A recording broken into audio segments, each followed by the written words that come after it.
Olá a todos e todas, tudo bem?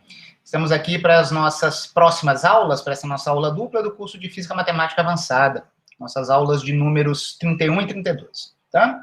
Hoje nós vamos começar uma sessão nova do nosso curso, que eu denominei aqui de uma forma, digamos assim, para ser mais abrangente, embora pouco específica, operadores, funções de Green e análise complexa. Vamos imaginar que funções de Green seja o tema principal aqui, tá, pessoal? Mas sempre que possível, eu vou querer destacar alguns aspectos abstratos de operadores ligados a funções de Green e também, sempre que for possível, trazer alguns elementos de discussão de análise complexa, quando nós temos certos parâmetros das nossas funções de Green que nós vamos querer interpretar em algum momento como variáveis complexas, porque a analiticidade dessas extensões de funções para o plano complexo pode ser muito conveniente para a gente, principalmente na discussão de causalidade, tá bom? Mas hoje são os primeiros passos, né? Vamos ver os primeiros passos nesse caminho. Não teremos análise complexa aqui na aula de hoje, tá bom? Então vamos discutir funções de Green. Eu vou enfatizar, no final, na verdade, da aula, eu vou enfatizar que funções de Green, na verdade, são distribuições, funções generalizadas, e muitas vezes nós teremos expressões de convoluções. Só que para isso eu vou ter que discutir o que é convolução de duas distribuições. Nós sabemos o que é convolução de duas funções, mas vamos ter que generalizar isso para que a gente tenha todo um conjunto de ferramentas mais amplo à nossa disposição. Vamos lá. Não fui muito específico, vamos progredindo aos poucos, vai ficar claro qual é o meu objetivo hoje. Como nós teremos muitas abstrações no começo dessa discussão, dessa nova etapa do curso, eu quis colocar aqui, antes de mais nada, uma motivação num exemplo um pouco mais concreto, tá bom? Então, antes de mais nada, nesse novo momento do nosso curso, vamos discutir um problema de valor inicial, que em vários momentos eu vou abreviar como um PVI, tá bom? Pessoal, notem, uma equação diferencial, seja ordinária, seja parcial, sozinha, não significa muita coisa, tá? Tipicamente, nós temos que dar condições iniciais, quando a gente pensa no parâmetro t como tempo, ou condições de contorno para um dado problema, tá bom? No caso, um problema de valor inicial, tipicamente é como a gente se refere a uma EDO associada a condições iniciais, de modo que vale um teorema de existência e unicidade de soluções para uma evolução temporal. Tá bom? Beleza. Para eu discutir esse problema de valor inicial, eu vou rapidamente mencionar aqui algumas propriedades da transformada de Laplace, porque eu imagino que vocês já conheçam e já estudaram essa transformada, então eu vou só lançar algumas propriedades aqui que eu vou usar na análise do meu problema de valor inicial, tá bom? Então, quais são as propriedades que eu quero escolher aqui para eu falar da minha transformada de Laplace? Bom, transformada de Laplace é um tipo de transformação em que nós partimos de uma função f de t e vamos chegar numa nova função em termos de um novo parâmetro, f chapéu de s. Pessoal, essa notação aqui não é universal. Tem gente que usa chapéu para transformadas de Fourier, tem gente que usa o tiozinho sobre a letra da função para a transformada de Laplace, tá bom? Como eu usei o tiozinho para Fourier, eu vou usar o chapéu para Laplace. Isso não é consagrado, tá bom? A gente usa aqui a letra S, mas a teoria mais rica da transformada de Laplace envolveria nós pensarmos isso aqui como um Z, como uma variável no plano complexo. Mas eu não preciso disso por enquanto. Vamos pensar nisso aqui como um parâmetro real, tá bom? Que funções que admitem uma Laplace? São funções domináveis por uma exponencial. Imagino que vocês já viram isso, tá certo? Para t grande, notem qual é o nosso domínio de integração, essas funções f de t, cuja transformada de Laplace nós queiramos que exista, devem ser eventualmente dominadas por uma exponencial que decaia suficientemente rápido. Tá? Então, a gente espera que esse termo aqui dome esse. Do mesmo jeito que eu usei um f caligráfico para representar um tipo de operador agindo sobre uma função f de t para gerar a sua transformada de Fourier f til, eu vou usar aqui um L caligráfico para sugerir um operador agindo sobre uma função f para gerar, para mim, sua transformada de Laplace f chapéu, tá? Que será uma função de S. É um mapa de um espaço de funções em um outro espaço de funções. Discutir a natureza desses espaços de funções pode ser bem complicado, tá, pessoal? Vocês viram isso já em Fourier. Vamos ser bem pragmáticos, não vou discutir isso aqui agora. Estou só relembrando também Laplace aqui, tá bom? Em particular, se nós calcularmos a transformada de Laplace da primeira derivada, ou da segunda, ou da n-ésima derivada da nossa função inicial, sucessivas integrações por partes nos permitem obtermos uma identidade com essa estrutura aqui, ó. Tipicamente, nós vamos ter o parâmetro de Laplace, a variável de Laplace elevada a n, a mesma ordem da derivada considerada, multiplicando a transformada de Laplace da função original, e aí nós vamos ter uma série de termos aqui, com uma estrutura polinomial na variável de Laplace S, acompanhando as diferentes derivadas da nossa função em t igual a zero. Então, é uma forma da gente incorporar condições iniciais. Isso aqui é uma assinatura do tratamento de Laplace, tá, pessoal? Todo mundo que estudou Laplace sabe do que eu estou falando. Tá bom? E, fantástico, nós temos, sob certas condições, uma forma de pensarmos numa inversão de Laplace também, tá? Então, temos uma transformada de Laplace, a ela, sob certas condições, que tem a ver com igualdade em toda parte das funções, né? Também, como fizemos em Fourier, a gente pode pensar numa inversão. E além disso, vale um teorema de convolução. Então, além dessas propriedades da transformada de Laplace e da derivada, que eu mencionei na expressão acima, nós temos também uma convolução, um teorema de convolução para Laplace. Isso talvez alguns de vocês não tenham estudado, quando estudaram Laplace antes, tá bom? Se nós aplicarmos a definição da transformada de Laplace a esta função aqui, ó, imagina que nós temos duas funções que admitem transformada de Laplace, f e g. E nós vamos construir uma convolução delas segundo essa estrutura aqui. Esta nova função admite uma transformada de Laplace dela, e isso será o produto algébrico das transformadas de Laplace das parcelas. É a mesma estrutura que nós tínhamos na convolução de Fourier. E vocês se lembram da importância que um teorema de convolução pode ter para simplificar problemas, tá bom? Então, enquanto a transformada de Fourier era útil para certos problemas em domínios ilimitados, em que a gente pensava tipicamente em espaço, certo? Ondas em domínios livres, sem fronteiras, tá certo?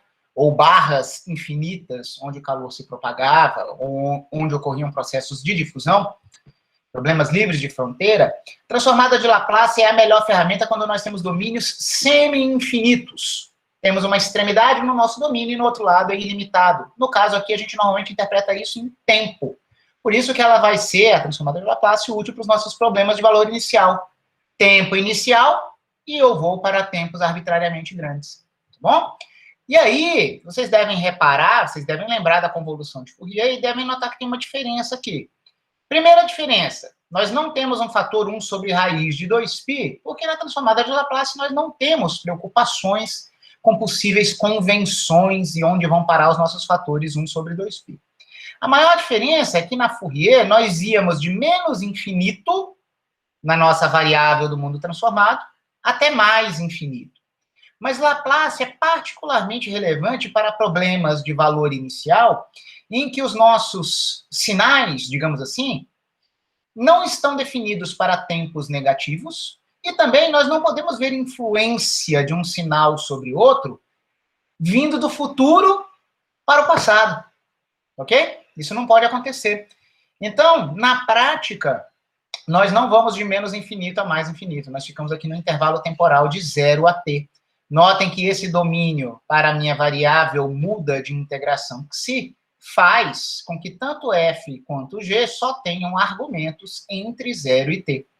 Bom, a gente vai ver mais tarde, em outra aula, como isso se relaciona com considerações de causalidade temporal.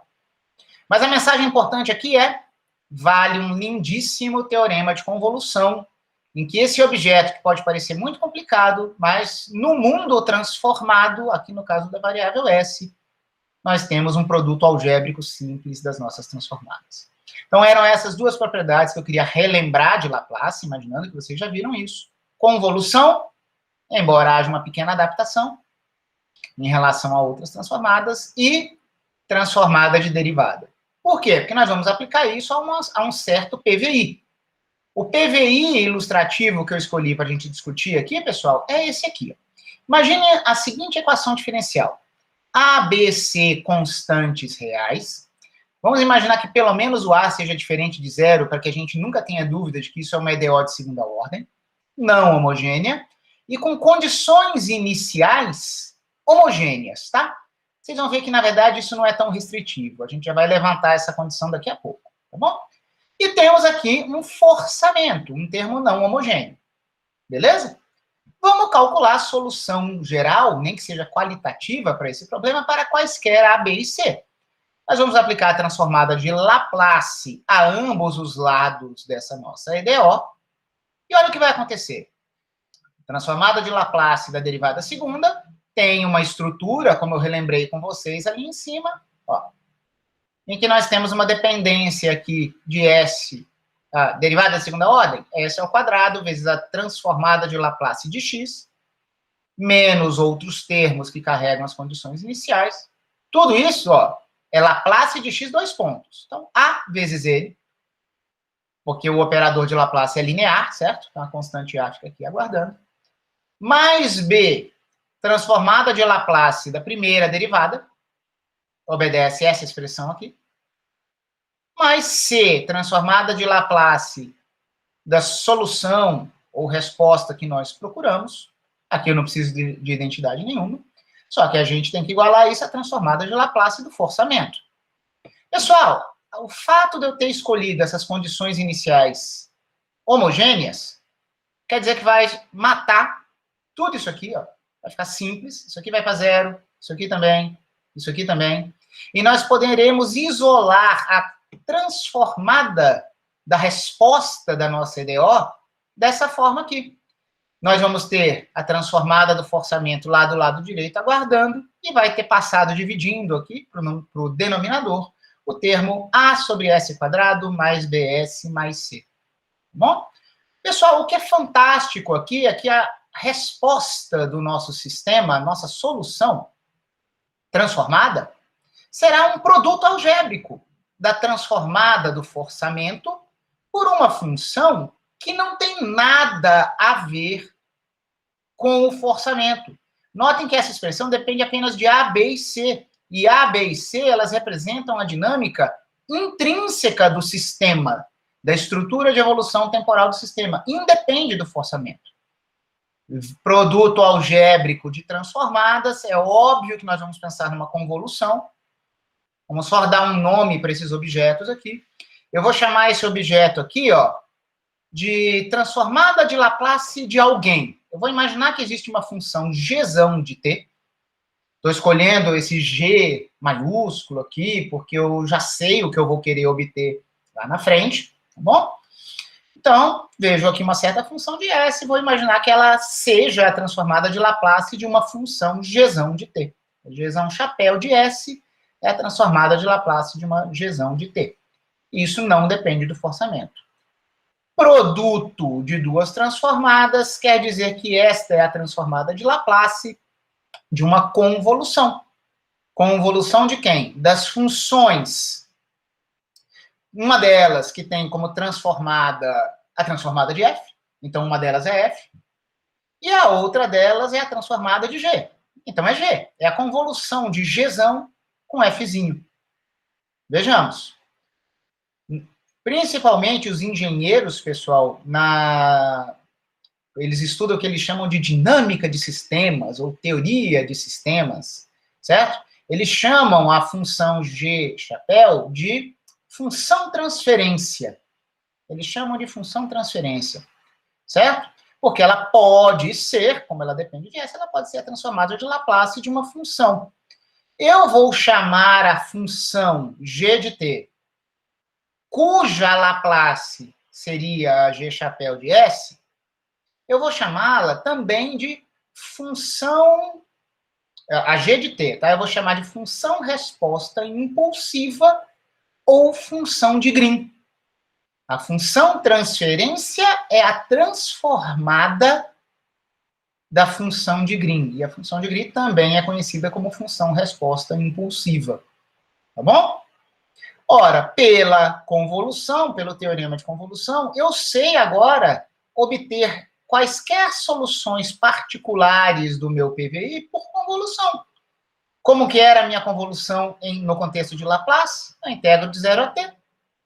Funções cuja soma de argumentos resulta em t, e as duas funções envolvidas. No caso aqui, temos a função g chapéu vezes f chapéu. Esse é o x chapéu. Então, isso quer dizer que x é a convolução de g com f. Eu só destaco aqui o seguinte, pessoal. Notem que o que nós vamos obter aqui não é exatamente x de t geral do meu problema, certo? Na verdade, até é, mas notem, eu já usei as condições iniciais, né? Tudo bem, aqui é a solução geral do meu problema.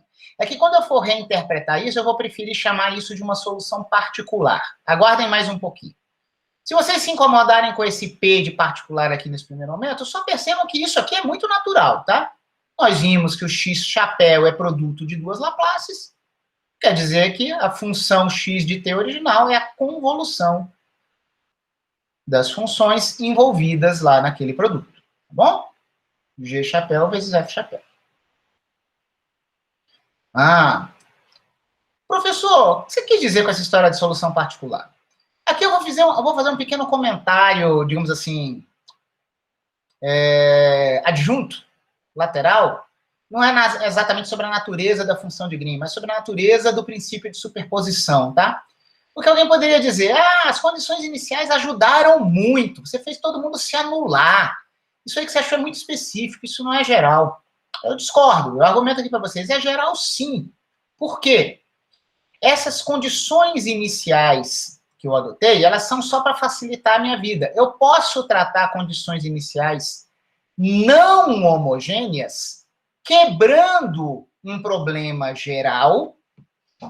Eu posso quebrar um problema geral em dois subproblemas. Não liguem muito para o que está escrito aqui, não. Olhem só o que eu vou escrever aqui embaixo. Olhem principalmente as partes destacadas aqui. Pessoal, imagina que nós temos dois subproblemas. Um problema com condições iniciais homogêneas, foi exatamente aquele do qual eu parti, tá bom? E aqui você tem uma EDO não homogênea, que é a minha EDO de partida. Só que lá eu tinha chamado de X e não XP, tá bom? Ótimo. Imagina que essa é uma solução, é um problema cuja solução eu vou chamar de XP. Agora imagina que a gente tivesse um outro problema de valor inicial que fosse assim, ó, um XH. Eu vou ter essa equação diferencial homogênea, mas com condições iniciais arbitrárias. É um outro problema. Esse aqui é um certo PVI, aqui valores iniciais, e aqui está um segundo PVI. Eu quero que vocês percebam o seguinte, olhem este problema aqui, ó. Este problema, com os mesmos coeficientes A, B e C desses dois subproblemas, ele é não homogêneo. Mas notem que a não homogeneidade estava só em um deles, tá certo? Estava só nesse aqui. Esse aqui era homogêneo. Agora eu ponho. Olhem para as minhas condições iniciais. Eu pus aqui condições iniciais arbitrárias, que foram herdadas deste camarada aqui, e não desse. Aqui era homogêneo. Então, digamos assim, ter condições iniciais não homogêneas é uma complicação. Ter um forçamento é uma outra complicação. Esses meus dois subproblemas, cada um deles lida com uma complicação separadamente. Este subproblema aqui, que na verdade foi o que nós acabamos de estudar, embora eu tivesse chamado de X e não XP, ele lidava com a presença de um forçamento. Mas impunha condições iniciais homogêneas, para facilitar um pouco. Só que um outro problema homogêneo, com condições iniciais arbitrárias, pessoal, isso aqui é um problema trivial para A, B e C constantes, não é isso? A gente resolve aqui uma equação quadrática, A lambda quadrado mais B lambda mais C igual a zero, que é aquela equação característica. Vamos ter soluções exponenciais. Pode ser que nós tenhamos duas raízes reais ou duas complexas. Em geral, nós temos exponenciais. reais ou complexas. Isso aqui é um problema fácil, que envolve duas constantes de integração, que dá um jeito da gente lidar com as duas condições iniciais. Isso aqui é um problema solúvel, facilmente solúvel. O que nós vimos aqui agora, que nós encerramos ali na página anterior, é que nós podemos resolver problemas não homogêneos com não homogeneidades arbitrárias via um resultado de convolução. Desde que nós, digamos que tenhamos condições iniciais homogêneas, condições, né, função e sua derivada nulas no instante inicial. Só que isso não é restritivo, porque este problema aqui,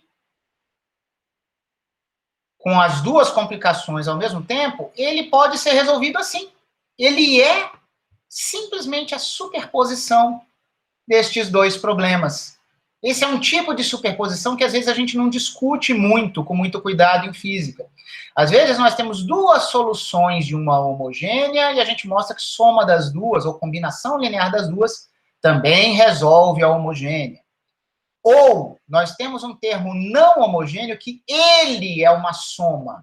Aí a gente pode resolver vários problemas não homogêneos e superpor diferentes soluções.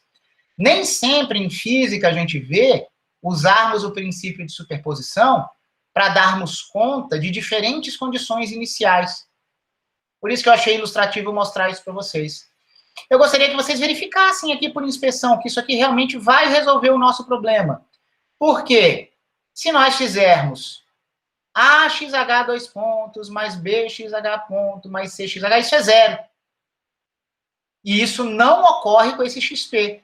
Então, pelo princípio de superposição, derivada da soma, soma das derivadas, se você calcular esse lado esquerdo aqui para isso aqui, você vai obter F, que vai ser herdado deste cara.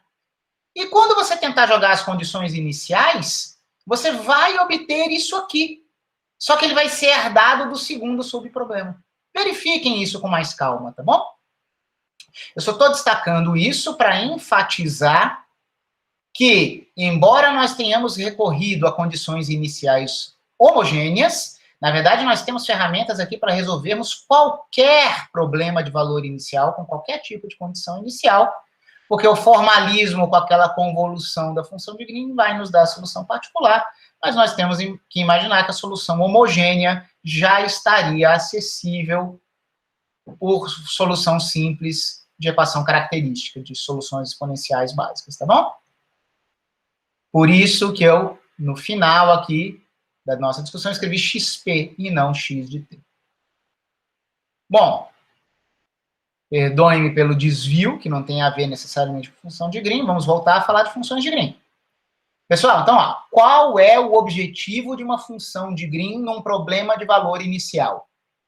Ele me dá soluções particulares para qualquer tipo de forçamento. Eu não preciso olhar para um forçamento e usar aqueles métodos de coeficientes indeterminados, né? Propor um ansatz para a solução, nada disso. Você me dá a função de Green e, em princípio, com a função de Green, eu faço essa integral aqui e eu propago aqui para achar a minha solução para qualquer tipo de forçamento. Professor, mas quem é a função de Green? Não entendi. Pessoal, eu fiz A, B, C genéricos.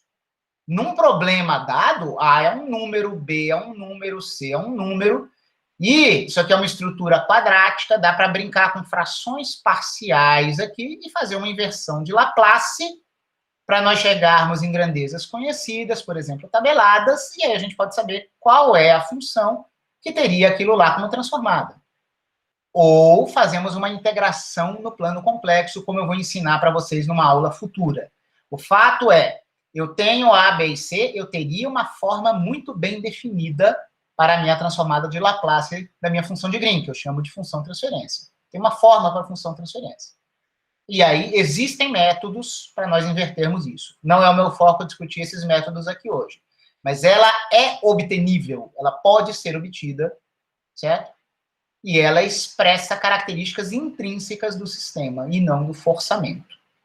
Então, nessa solução, vamos interpretar essa convolução aqui mais uma vez. G carrega características intrínsecas do meu sistema, da homogeneidade dele, independente do forçamento. Então, o meu sistema faz um tipo de média dos forçamentos desde o seu início até o instante em que eu quero constituir a resposta do meu sistema. De certa forma, eu pondero os forçamentos, mas não de uma forma arbitrária. Eu pondero os forçamentos de acordo com a minha natureza, eu, sistema, e de acordo com as defasagens temporais do que o forçamento quis fazer comigo no instante telinha e do que eu sou, porque eu estou aqui no futuro. Certo? Tá bom? Percebam o que está acontecendo aqui, certo? É natural que a gente imagine, por exemplo, num problema de evolução temporal, que talvez a maior parte da influência sobre o estado do nosso sistema venha dos tempos mais próximos. Será que nós podemos falar alguma coisa sobre as propriedades de crescimento ou decaimento dessa G? Isso tem tudo a ver, só que a gente vai discutir causalidade em outro momento, tá bom? Eu só gostaria que vocês percebessem isso. Uma integral é uma soma desses objetos, não é? Podemos pensar nisso aqui como diferentes pesos para as influências do meu forçamento, e eu pondero isso no contínuo para dar a minha resposta. Muito bem. Então, essa é a utilidade de uma função de Green. Vocês têm que ter isso muito claro na cabeça. Tá bom? Ela me dá soluções particulares via uma integral envolvendo os termos não homogêneos. Por que a G de T também pode ser chamada de função resposta impulsiva? Pessoal, eu já acabei de oferecer algumas interpretações do que essa função de Green faz, né? Pondera os forçamentos, mas agora eu vou dar, digamos assim, a interpretação física básica da função de Green, tá? Olha só, informalmente, se você não ficar muito preocupado com rigor, a gente poderia tentar calcular a transformada de Laplace da delta de Dirac. Vamos lá. Integral de 0 a infinito, núcleo de Laplace vezes delta de t. Tá, delta de t concentra em 0, exponencial de 0 é 1. Então, peraí. Como é que é a transformada de Laplace da delta é 1? Tá, mas e daí? Se o forçamento no problema de valor inicial que nós imaginamos for uma delta, se o forçamento fosse uma delta, por exemplo, fisicamente, como se fosse uma colisão em t igual a 0, e é isso que vai dar origem à dinâmica do nosso sistema. Certo? Se isso acontecesse, o que a gente ia fazer? A gente ia ter o seguinte. Aqui talvez eu pudesse ter me expressado melhor. Olha só, esquece esses caras aqui em laranja, olha para aqui para baixo primeiro, tá bom? Eu disse que podemos imaginar que o nosso forçamento fosse uma delta de Dirac. Vamos ver qual seria a consequência disso. Nós vimos que a Laplace da nossa resposta é a função transferência vezes a Laplace, transformada de Laplace do forçamento. Se o forçamento for uma delta, a sua Laplace é 1. Se a minha Laplace fosse 1, quer dizer que a resposta do meu sistema, se fosse 1 aqui, seria a função transferência. Ué, mas peraí. Se a função xp chapéu for a função g chapéu, isso quer dizer que a função g seria a minha resposta. Seria a minha solução xp de t. A g de t seria a xp de t, pela bionicidade da relação entre funções e suas transformadas. Então, se eu chamar isso aqui de resposta do meu sistema, e o meu forçamento eu chamar de entrada ou estímulo, a minha função de Green G de t, claramente ela seria a resposta a um estímulo impulsivo. Vamos? Tudo bem? Então, essa é a interpretação básica, mas vamos tentar achar expressões para isso. Vamos reescrever o nosso PVI inicial na seguinte forma. Imagina que a gente tem um operador L agindo nas soluções que nós queremos encontrar xp de t, e isso é igual ao forçamento.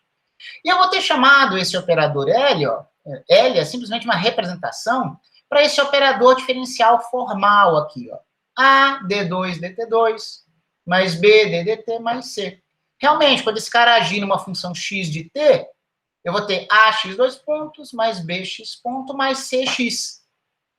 É conveniente a gente escrever isso aqui em termos de um operador diferencial, pessoal. Tá bom? Mas vamos voltar para a função resposta impulsiva. Olha só, o que eu quis dizer é que se o meu forçamento for uma delta de Dirac no instante inicial, esse cara virou 1, a transformada da minha resposta é a transformada da G. Então, a minha resposta é G. Então, esse operador agindo na minha função de Green me daria a delta de Dirac. É uma expressão aqui mais compacta para a gente também dizer que realmente a gente tem uma função resposta a um impulso. Então, uma função resposta impulsiva. Claro que temos um monte de sutilezas aqui. Temos distribuições singulares aparecendo aqui na nossa brincadeira. A gente vai falar um pouco mais sobre isso. Mas antes, vamos só tentar colocar um contexto mais geral, que eu imagino que vocês conheçam, que é conveniente nós localizarmos temporalmente o nosso impulso, não no instante t igual a zero, mas num instante qualquer, num instante arbitrário tal, de modo que a gente tenha uma resposta impulsiva que vai depender não só do tempo, mas do instante em que o impulso aconteceu, tá bom? Se a gente pensar dessa forma mais geral, ao invés de um delta de t, como vimos aqui, nós teríamos um delta de t menos tal. O impulso é localizado no tempo, mas não está em t igual a zero. A nossa solução, pessoal, vai passar a depender de tal também. Podemos interpretar essa dependência como paramétrica, um valor que foi fixado em alguns momentos, mas pode ser conveniente nós pensarmos nesse parâmetro como uma nova variável. Por isso que eu estou usando aqui essa notação como se eu passasse a ter uma função de duas variáveis. Embora vocês pudessem pensar como uma função de uma única variável parametrizada por um tal, tá bom? Alguém poderia colocar o tal aqui como um índice, ou poderia colocar um ponto e vírgula aqui para não conceder o mesmo status a ambas as variáveis. Mas, como eu disse, tem momentos em que a gente vai querer dar esse mesmo status. Então, deixa eu só colocar aqui uma notação também muito conhecida, que a gente pode escrever a equação definidora de uma função de Green da seguinte forma. A gente introduz esse parâmetro tal, para o impulso poder ser realizado em outros momentos e não no instante inicial. Nós passamos a ter uma função de duas variáveis, e aí, para não ter dúvida nenhuma, quando isso acontece, pode ser conveniente a gente pendurar um tzinho aqui no nosso operador, só para destacar ou reforçar que o operador age sobre as variáveis, a variável t, e não sobre a variável tal. Tá bom, pessoal? Então, notem, esse L de t é a mesma coisa do L que a gente fez antes. Como apareceu uma letra nova, você vai dizer, mas eu derivo em relação a quem? Em relação a t. Tá bom? Muitos textos usam essa notação. Talvez com pequenas variações, mas eu imagino que vocês já tenham visto equações como essas aqui para você calcular as funções de Green. Tá bom? Beleza. Espero estar transmitindo alguma coisa para vocês. Isso aqui foi para complementar a interpretação física e matematicamente nada rigorosa do que é uma função de Green. Função de Green é uma resposta a um impulso. Então, pensa que isso aqui é um forçamento, e essa aqui é a função que você quer obter como solução desta equação diferencial. Embora, evidentemente, isso esteja longe de ser uma equação diferencial usual, vamos ter que ter interpretações no sentido de distribuições. Mas nós já temos essas ferramentas, ok? Já vimos nesse curso. Vamos falar um pouco mais. Eu quero dar uma interpretação matemática ainda mais clara para a nossa função de Green. Eu já disse que ela atua ali, né, dentro de uma integral, ponderando os forçamentos. Mas eu quero ter uma visão um pouco mais abstrata disso. Abstratamente, espera-se que, se eu tenho uma equação diferencial que eu quero resolver, a gente pode falar, pictoricamente, que a gente quer integrar a equação diferencial, mesmo que a sua solução não venha por uma integral verdadeira, certo, pessoal? Mas, como tem uma operação de diferenciação de um operador diferencial, a gente pode falar em integrar.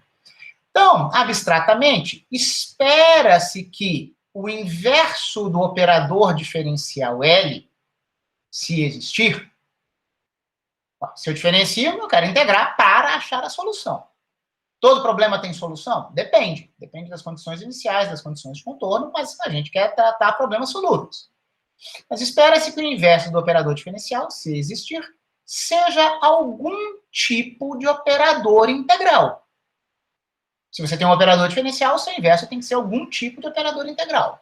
Então, olha só, de fato, nós vimos que temos um operador agindo nas soluções que nós queremos obter da equação diferencial, e isso é igual ao forçamento. Eu só pus essa interrogação aqui só para ser bem cuidadoso, no sentido de dizer que num problema mal posto, isso pode não existir, tá bom? Mas existindo, por exemplo, como no PVI que nós vimos, nós sabemos no formato da solução. A solução, que era o que estava aqui dentro, sendo atuado pelo operador L, ele foi isolado e ele se manifestou como integral de 0 a t de g, t menos t', f de t', não é isso? Pessoal, isso aqui é uma forma de se engolir funções f. A gente poderia imaginar que nós teríamos um espaço em branco aqui, de modo que, em cada problema, quando você me der uma f, essa máquina atua e gera para mim a solução.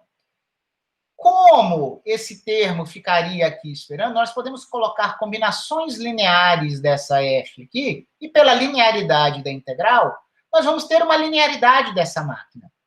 Pessoal, formalmente, nós podemos dizer que nós temos aqui um operador agindo em f. É um operador que é integral de 0 a t, gzão, buraco, dt', esperando eu jogar lá dentro f de t'. Quando eu jogar lá dentro, eu calculo algo. Então, formalmente, imaginando que ele exista, nós temos aqui um operador inverso do nosso operador diferencial do começo da formulação, que age nos termos não homogêneos para gerar nossas respostas, age nas entradas para gerar nossas saídas, do input para o output, do estímulo para a resposta. Ok?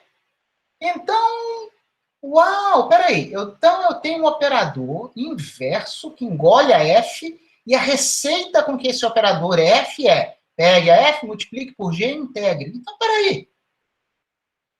Pessoal, matematicamente, a função de Green é o núcleo de integração do operador integral inverso do operador diferencial que caracteriza o sistema. Nós, em física, estamos muito acostumados a formularmos os nossos problemas em termos de equações diferenciais, acompanhados das devidas condições iniciais e ou de contorno, certo? Isso é importante. Tem sempre condições iniciais e ou de contorno associadas. Mas, se a gente olhar só para a EDO e tomarmos aqui uma liberdade poética de dizer que isso é o sistema, nós temos a nossa função de Green como um núcleo de integração do operador integral inverso. É um operador que se manifesta por essa ação e tem esse núcleo de integração constante. Esse camarada carrega todas as características do L e se manifesta aqui como seu inverso. E o F é algo extra. É algo que a gente colocaria aqui do jeito que a gente quisesse. É um forçamento arbitrário que não é natural do nosso sistema. Tá bom? Duas interpretações, então, para a função de Green. Fisicamente, é a resposta a um forçamento impulsivo. Matematicamente delicado. Matematicamente, sem você forçar demais a barra, quando um operador diferencial é inversível, ele é o núcleo de integração do operador integral inverso. Bom? Aqui eu vou fazer alguns comentários para motivar os próximos passos. Nem sempre a função de Green será um núcleo integral de convolução. Nós vimos uma convolução nesse PVI que eu mostrei para vocês. Tá? Nesse nosso exemplo, essa minha função geral g de t e tal, ela se constituiu como um g de t menos tal. Vocês acabaram de ver isso aqui. Estou usando a letra tal ali embaixo, tá? Mas aqui surge uma diferença aqui. Tem muitos problemas importantes em que isso acontece. A gente vai estudar isso, mas não todos, tá bom? Então, eu só estou destacando aqui. Nem sempre a função de Green será um núcleo de convolução. Ele sempre vai ser um núcleo de integração. Mas nem sempre a integral será uma integral de convolução. A integral de convolução tem que ter aquela complementaridade entre os argumentos das parcelas do integrando, tá bom? Mas esse caso é bem comum, muito importante. A gente vai estudar isso nas próximas aulas. Além disso, também tem situações em que a função de Green será simétrica. Vista como uma função de duas variáveis, você pode trocar os argumentos. Certo? E você terá a mesma função. Às vezes, a gente tem que se preocupar com complexos conjugados, tá? Deixa isso para frente. Tá? Mas, de qualquer forma, é claro que, em geral, uma função de Green ela vai ter que ser entendida como uma distribuição, tá, pessoal? Não tem jeito. Quando a gente escreve simbolicamente, desculpem-me aqui as idas e voltas, mas quando a gente escreve simbolicamente a função de Green como uma resposta impulsiva, fica muito claro que se tem uma distribuição aqui desse lado, tem que ter uma distribuição aqui vindo de alguma das derivações agindo em G. Então, sem pensar em teoria de distribuições, a gente ficaria completamente perdido, tá bom? Então, para falar de aspectos mais sutis, a gente precisa voltar a falar em distribuições. Então, agora a gente vai ter uma discussão mais abstrata, tá bom? Essa discussão, a gente não vai ter ferramentas para a gente fazer contas no dia a dia. Mas em termos da gente saber que as coisas são bem definíveis, eu acho importante eu falar disso aqui, tá bom? Mas não será uma sessão muito prática. Vamos lá, o que eu quero dizer com isso? Pessoal, como eu disse, nem sempre função de Green será um núcleo de convolução, mas muitas vezes será. E como eu tenho que interpretar como distribuição, eu tenho que falar o que seria uma convolução de distribuições.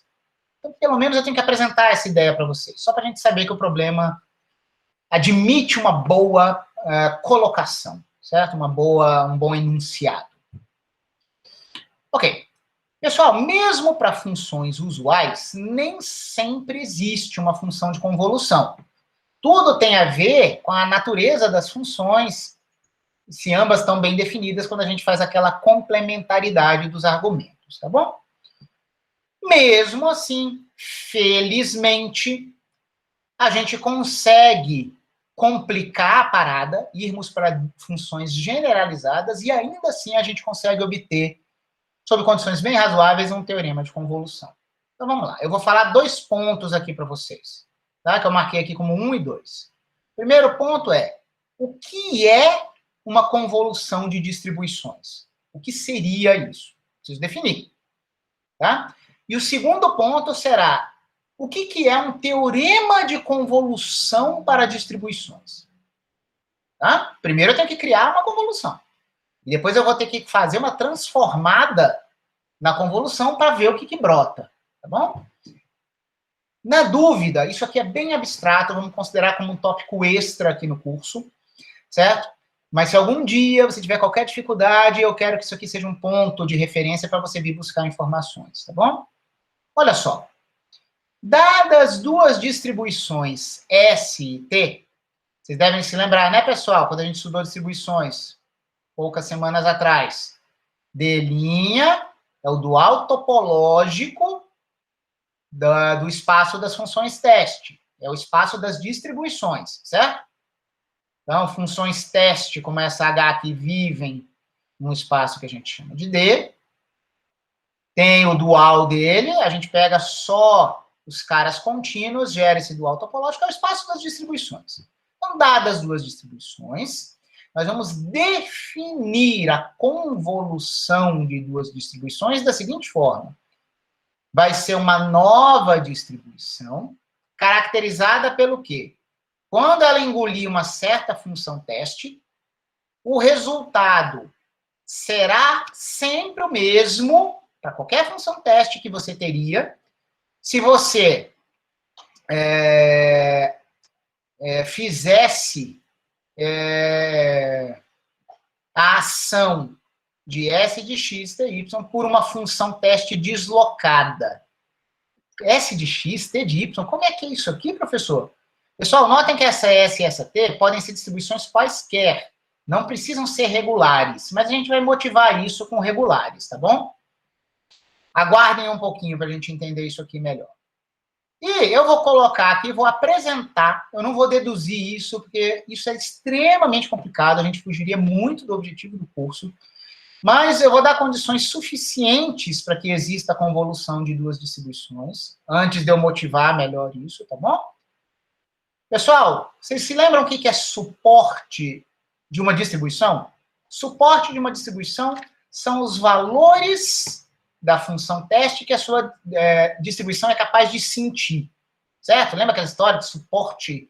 As funções teste têm suporte compacto, mas eu não estou falando do suporte das funções teste, estou falando do suporte das distribuições. É onde você consegue sentir duas diferentes funções teste, tá bom? Então, para que exista a convolução de duas distribuições, elas têm que ser ambas com suporte limitado à esquerda, ou ambas com suporte limitado à direita. Essa é uma condição suficiente para a convolução existir. Ok? Notem que... tudo bem, é isso aí. Ambas limitadas de um lado, ambas limitadas do outro. Num certo sentido, convolução de Laplace tem algo a ver com isso, né? Porque nós temos funções limitadas à esquerda, né? As funções só vão de 0 a infinito. Se essas funções fossem usadas para definir distribuições, é um exemplo do que eu quero dizer com você ser limitado só de um lado ou só de outro. Bom? Ou, completamente independente, de forma completamente independente dessa condição, uma outra condição suficiente é que uma das duas distribuições tenha suporte compacto. Ela não sinta valores de x muito distantes de uma região fechada e limitada, tá bom? Eu mesmo nem sempre lembro disso aqui, certo? Eu só quero saber que vocês... eu quero apresentar a vocês condições bem postas para que exista a convolução. Pessoal, principalmente se vocês pensarem em delta de Dirac tem suporte compacto. Qualquer delta de Dirac só sente um ponto. Ela não sente mais nada fora daquele ponto. Então, principalmente quando a gente for pensar em cálculos com delta de Dirac, tá ótimo uma condição como essa aqui, tá? Essas condições são típicas da enorme maioria dos nossos casos em física. A gente nem precisa se preocupar muito com elas. Tá? Tá bom. Beleza. Estou apresentando aqui sem demonstrações dessas condições suficientes. Na verdade, o que parece mais maluco é isso aqui, né? Por que a convolução é definida desse jeito? Pessoal, vou fazer aqui algo completamente optativo. Claro que eu quero que vocês prestem atenção, mas é mais por completeza dessa discussão do que qualquer outra coisa. Qual é a motivação para aquela definição? Pessoal, é uma definição, não preciso prová-la, tá? Mas, ó, se ST fossem distribuições regulares... Pessoal, todas as definições de distribuições arbitrárias a gente motiva com regulares, lembra? Então, vamos lá. Se elas fossem regulares, portanto, elas poderiam ser expressas por funções localmente integráveis, S de x e t de y. Imagina que a gente faz a convolução dessas funções localmente integráveis que expressariam a S e a t. Então, imagina o seguinte. O que seria a convolução desses caras agindo numa função teste? Notem, pessoal, o meu argumento não é circular. Isso aqui não é o que eu defini ali em cima, tá? Do jeito que eu defini aqui em cima é para quaisquer distribuições. Esse cálculo que eu vou fazer aqui agora é para distribuições regulares. Eu só quero ver qual vai ser a cara do resultado e depois eu vou usar o resultado para extrapolar para o caso geral, tá bom? Mas imaginando que S e G agora são distribuições regulares que admitam uma convolução, ora, qualquer distribuição regular agindo numa função teste é expressa pela integral da função teste vezes uma função localmente integrável, aqui, ó, que é a convolução da S e da T. Vamos escrever quem é essa convolução. Ué, ela é um tipo de integral, eu nem coloquei os limites aqui, da S e da T. Olhem os argumentos complementares. Aqui, vou multiplicar a nossa função teste. Eu vou sair, ó, não é uma inversão de ordem de integração, tá, pessoal? É uma mudança de variável. Eu vou sair do par de variáveis u e t e vou para um par de variáveis x e y. Como? X será igual a u e y será igual a t menos u. Isso não é à toa. Notem, em termos das variáveis u e t, indo para x e y, o determinante jacobiano dessa mudança de variáveis é 1. Então, simplesmente, eu posso trocar du, dt por dx, dy.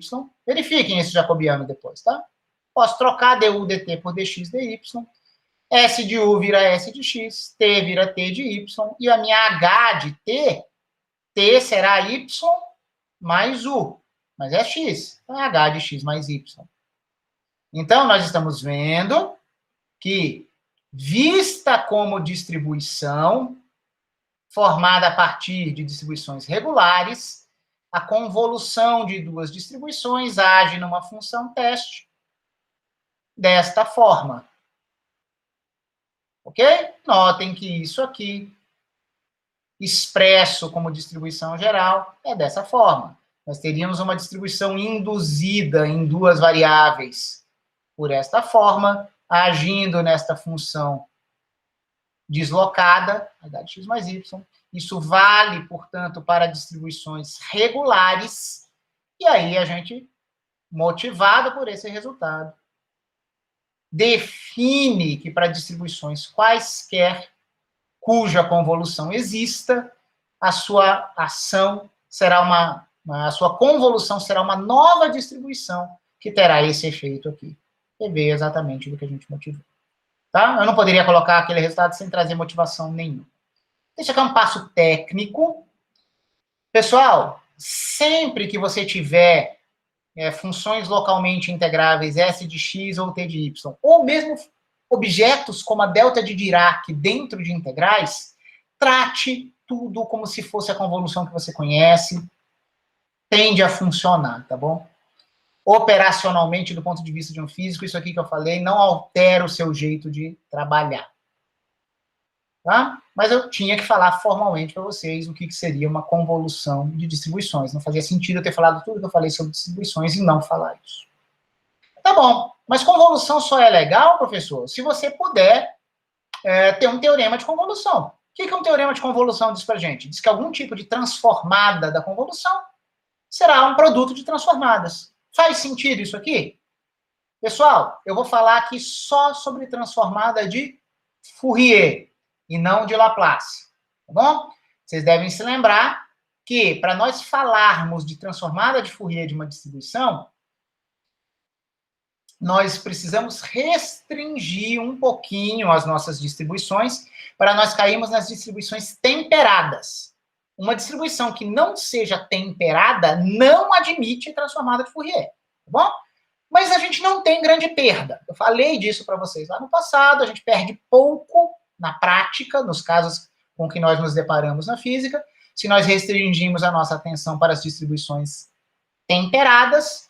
Então, agora, se S pertencer ao dual topológico do espaço de Schwartz, lembrem que S caligráfico é o espaço de Schwartz das funções de rápido decréscimo, tem o seu dual e você pega só os contínuos. Então, a gente pega funcionais, né? Então, esse aqui é o espaço dual topológico de Schwartz.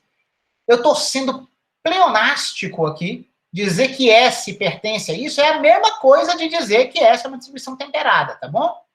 Então, se S for uma distribuição temperada e T for uma distribuição de suporte compacto, talvez até nem mesmo temperada, a convolução vai existir. A convolução delas duas vai existir. O resultado dessa convolução, no sentido que eu dei acima, tá? Será uma nova distribuição temperada e de forma fantástica, já que estamos falando de distribuições temperadas admitem transformada de Fourier, e a transformada de Fourier da convolução será o produto das transformadas de Fourier das distribuições S e T. Bom, pessoal, eu percebo aqui um problema no que eu falei, né? para eu falar que existe uma transformada de Fourier de T, não basta a T ter suporte compacto. Ela tem que ter suporte compacto, mas ela tem que ser temperada, senão nem mesmo existiria a sua transformada de Fourier, tá bom? Então, faltou algo no que eu falei aqui. E T for temperada e com suporte compacto, porque senão o T-til não está nem definido. Tá bom, e a inversão? Eu consigo voltar? Se eu me deparar com um produto de duas distribuições, eu consigo dizer que isso é a Fourier de alguém? Ora, se você tem uma expressão que é produto de duas distribuições, certo? E esse produto é uma distribuição temperada. E, além disso, uma delas, sozinha, for uma distribuição regular, regida por uma função bem comportadinha, sem infinito, pessoal, eu estou apresentando isso sem demonstração, porque essas demonstrações seriam muito complicadas, tá? Não tentem achar que essas condições que eu estou colocando aqui são naturais, em absoluto. Tudo isso são resultados que deveriam ser demonstrados. Eu estou colocando isso aqui como um registro, para vocês terem como referência e procurarem mais referências em livros mais avançados, caso algum dia vocês tenham esse interesse, tá? Só quis dizer que tem condições, tá? Mas, se aquele produto que você viu, já no mundo transformado, for uma distribuição temperada, e pelo menos uma das parcelas for bem comportadinho, for uma distribuição regular, você volta. Vamos nos comportar da seguinte forma? Como físicos, funciona. Funciona. Nós sabemos fazer convoluções arbitrárias de objetos arbitrários, no sentido de distribuição. É possível formalizar tudo isso, e valem teoremas de convolução, tá bom? E aí a gente consegue fazer a volta de Fourier nesse sentido generalizado. Tá? Como eu disse, isso não vai ser muito prático, só que funções de Green vão ser distribuições que realizam convoluções em alguns dos nossos casos. Eu tinha mencionado, antes de eu voltar a falar agora de distribuições, eu tinha mencionado que nem sempre distribuições serão convoluções. Onde foi que eu coloquei isso? Foi aqui, ó. Nem sempre uma função de Green vai ser um núcleo de convolução, mas em muitos casos isso acontece, em casos importantes. Então eu vou ter que discutir um pouquinho funções de Green como operadores de convolução. Na verdade, vocês vão ver que eu vou poder chamar o operador L-1 de uma função de Green, para eu distinguir o funcional, às vezes, do núcleo de integração que efetiva a ação daquele operador, tá bom? Então, foi por isso que eu fiz o que eu fiz agora, tá? Eu vou, na próxima aula, mencionar a possibilidade de nós chamarmos de Green este objeto aqui, e não esse. Isso vai ser conveniente para discutir sistemas invariantes no tempo. Quando tivermos sistemas invariantes no tempo, nós vamos ter uma estrutura de convolução. Eu sei que não deve ter ficado completamente claro, mas é isso. Eu quero só que vocês reparem aqui o seguinte. Uma distribuição, ela não pode agir numa função teste, e às vezes a gente não chega a identificar o objeto abstrato com o núcleo. Isso vai acontecer com funções de Green também, quando elas são vistas como distribuições. Muito abstrato, mas pelo menos agora vocês têm uma referência, confiem no teorema de convolução. Era o que eu tinha para falar para vocês hoje, já vamos tirar dúvidas, peço apenas que vocês aguardem o fim da gravação.